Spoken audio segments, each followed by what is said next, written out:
आज की कहानी है, मम्मी जी आपको नाती नतनी से फुर्सत मिलती तब तो पोती का बचपन याद रखती। कहानी पसंद आए तो वीडियो को लाइक और चैनल को सब्सक्राइब जरूर करें। राधा जी अपनी पोती निशा से कहती है, सुबह के 9 बज गए हैं और निशा अभी तक सो रही है। बहू ने बेटी को कुछ संस्कार नहीं दिया, अब इस उम्र में भी मुझे ही पोती को सिखाना पड़ेगा। निशा उठ जाओ, बचपन की तुम्हारी आदत अभी तक गई नहीं है। पहले भी सुबह देर तक सोती रहती थी, आज भी तुम्हारी वही आदत रह गई। अब बड़ी हो गई हो, छोड़ो इस आदत को, चलो उठो। कुछ साल में ससुराल जाओगी तो दादी के साथ कब वक्त बिताओगी। निशा बोली, क्या दादी आपको मालूम नहीं, 1 बजे रात तक मैं पढ़ रही थी, इसीलिए देर तक सो रही हूँ। और आपको जो कहना है मुझे कहिए, बात बात पर मेरी माँ के दिए संस्कारों पर उंगली क्यों उठाती हैं। बचपन में तो कभी आप मुझे जगाती नहीं थी और आज आपको मुझ पर प्यार आ रहा है। राधा जी बोली, देखो कैसे मुझे जवाब दे रही हो, क्या तुम्हारी माँ ने यही संस्कार दिए? बताओ भला, बचपन में मैं तुम्हारा नहीं करती थी तो क्या तुम्हारी नानी करती थी? निशा बोली, दादी मुझे भी याद है, आपको बुआ के बच्चों से फुर्सत कहाँ मिलती थी जो आप मुझे प्यार करती। राधा जी बोली, अच्छा तो ये सब तुम्हारी माँ ने सिखाया होगा। पहले तुम्हारे पापा को, अब तुम्हें मेरे खिलाफ भड़काती रहती हैं। और क्यों ना करे, उसके पास कुछ काम जो नहीं है। निशा कुछ बोलती उससे पहले ही उसकी माँ माया वहाँ आई और निशा को बोली, निशा ये क्या तरीका है अपनी दादी से बात करने का, तुम छोटी बच्ची नहीं हो।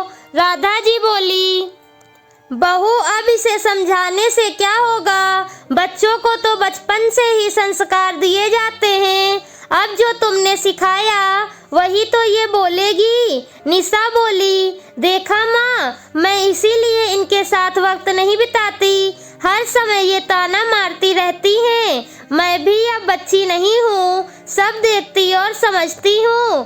दादी आपको बुरा लगेगा, याद दिला दूँ, मेरे जन्मदिन के 4 दिन बाद मोना दीदी का जन्मदिन आता है, पर आप मेरे जन्मदिन के पहले ही बुआ के घर चली जाती थी, कभी मेरे जन्मदिन पर आप रहती नहीं थी। पहले तो मैं बच्ची थी, पर अब तो मैं सब समझती हूँ।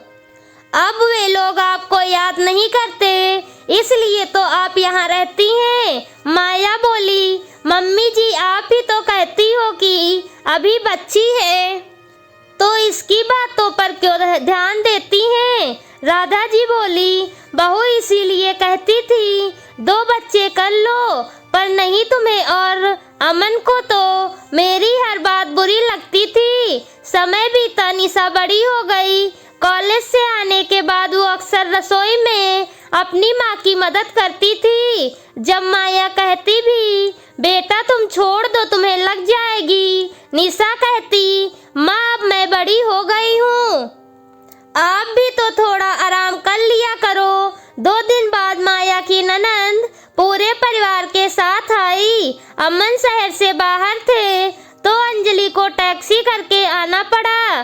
घर में आते ही मोना और सोनू सोफे पर फैलकर बैठ गए और माया से बोले, क्या मामी, मामा जी रहते तो हमें इतनी थकान नहीं होती, अब जल्दी से कुछ ठंडा पिला दीजिए।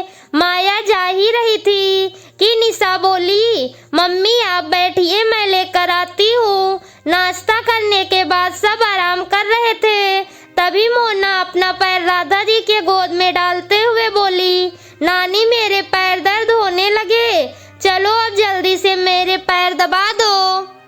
तभी माया बोली, अरे नहीं बेटा, तुम्हारी नानी की तबीयत ठीक नहीं रहती है, तुम कहो तो मैं दबा देती हूँ। मोना ने अपने पैर माया की तरफ बढ़ा दिए।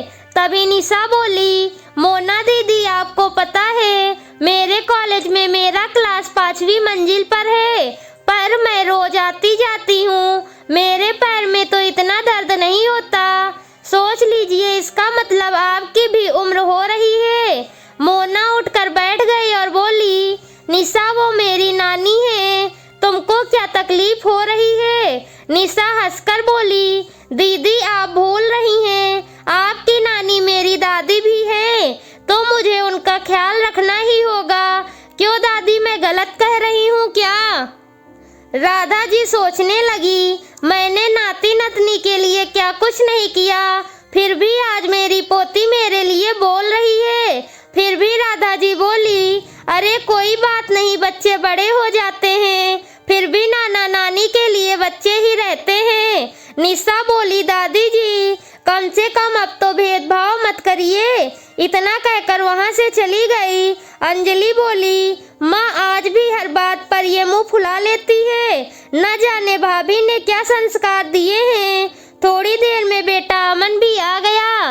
अंजलि बोली, क्या भैया, जब आपको पता था मैं आ रही हूँ तो कहाँ चले गए थे? अमन ने कहा, मैं ठहरा एक सरकारी नौकरी वाला, काम नहीं करूँगा तो पूरे परिवार को कैसे संभालूंगा। मैं भी थक गया हूँ, कपड़े बदल कर आता हूँ, फिर साथ में मिलकर खाएंगे। कुछ दिन बाद अंजलि वापस चली गई। अब जब कभी राधा जी निशा को किसी बात पर कहती कि बचपन में तुम ठीक थी, अब बिगड़ गई हो, तो माया आगे आकर कहती, मम्मी जी काश आपको नाती नातिन से फुर्सत मिलती और अपनी पोती को जानती तो आपको शायद ये शिकायत का मौका नहीं मिलता। मुझे मेरी बेटी पर गर्व है कि वो अपनों से बड़ों का सम्मान करना जानती है। इसे भी आपके दिए हुए संस्कार ही दिए गए हैं। कम से कम अपने संस्कारों पर तो भरोसा रखिए।